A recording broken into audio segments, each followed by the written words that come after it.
definitely I didn't know you were he's connected definitely to Luna or anything. right. He's definitely going through it for sure though. Just being rescued from Maelstrom. He's definitely seen better days. But that's still an option. If people are like, hey, you want to stay here instead? That's definitely an option on the board for sure. All right, y'all. Yeah, I'm not gonna tear him away from here, No but I problem. would spend some time. Pardon me. What'd you say? I would love to spend some time with him though, while I'm like whenever I'm here in the red bar.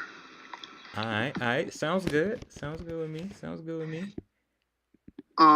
Okay, so we have a bunch of drones to fix. So instead of making that roll, I need to make some rolls on fixing the War Eagle birds and the drone that I popped last night. How do you want me to do that? What do you want me to roll? I would say electronic security tech. I want to say again. You That want me to do again. it as an upgrade? I had to refer to page 140 again. It would just be basic tech unless you're trying to upgrade it. Oh, okay. So I'm not using What my page? No, it's my not tech 140. ability. Oh yeah, item repair. You know, the deviant amount of time you take to repair a damaged/destroyed item based on a category of item.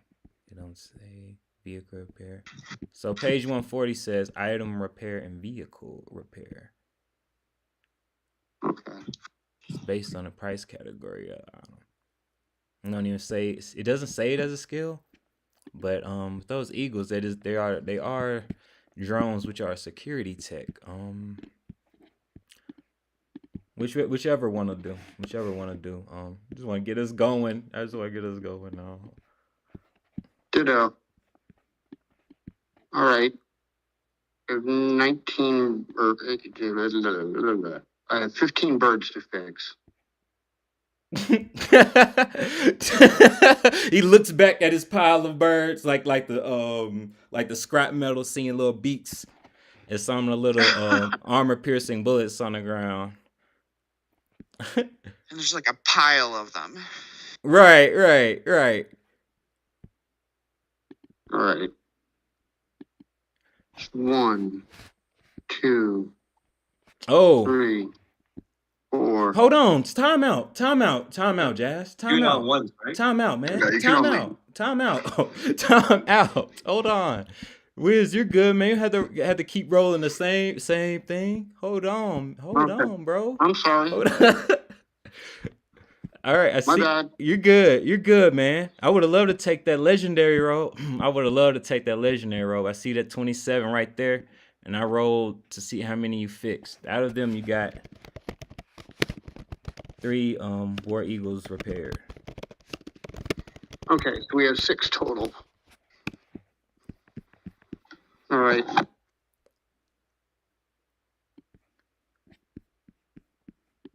And the drone that I shot up last night.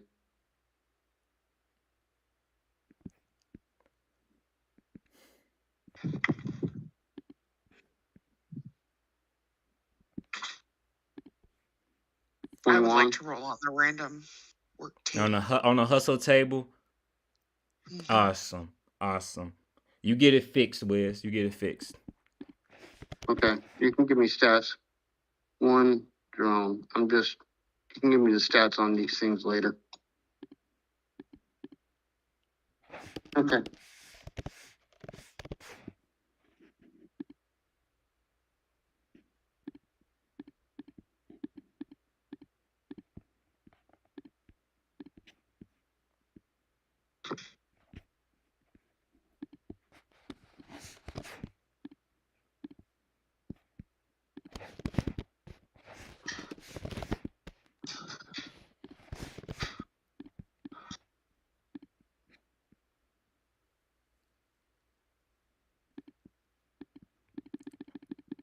All right, Jazz. You should be able to see it in your journal.